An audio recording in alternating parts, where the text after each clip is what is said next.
Welcome back to this week's BD Outdoors Sportboat Roundup. Majority of the fleet was tied up at the dock for the start of the week preparing for Hurricane Hilary. Seemed like she left as quickly as she arrived. The fleet had some solid hits for bluefin, some yellowfin, and some fun kelp patty fishing in that calm before the storm in those days prior, both in the local zone and way offshore. Our first major tropical storm, that's out of the way.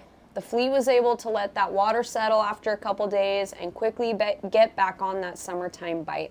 Here locally in full day range, we're seeing a copious amount of Dorado and Yellowtail on these kelps. Some days we see them cruising around the boat wanting absolutely nothing to do with us, and recently the kelp bite, it's turned back on. Successful anglers, they have a few different fly line setups from 25, 30, and 40 pound test on those medium action rods.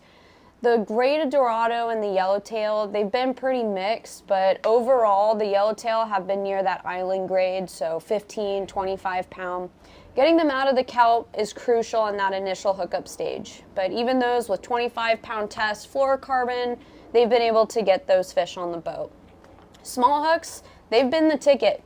Most commonly used right now is going to be those size 2s, maybe those 4s. But when you get on the boat, check in with your deckhands to make sure you're dialed in.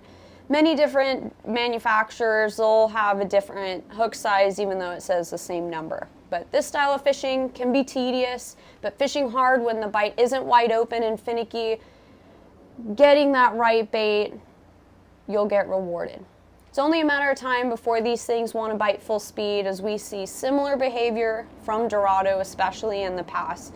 Plenty of bluefin are still around. Multi-day boats are recommending a variety of tackle, so be prepared for anything you might come across. 25, 30, 40 pound fly line, that's a must with Florida match, size 2 to 1.0 hooks, 50 to 60 pound, daytime jigs and sinker rigs, and an 80 plus pound setup for that night bite.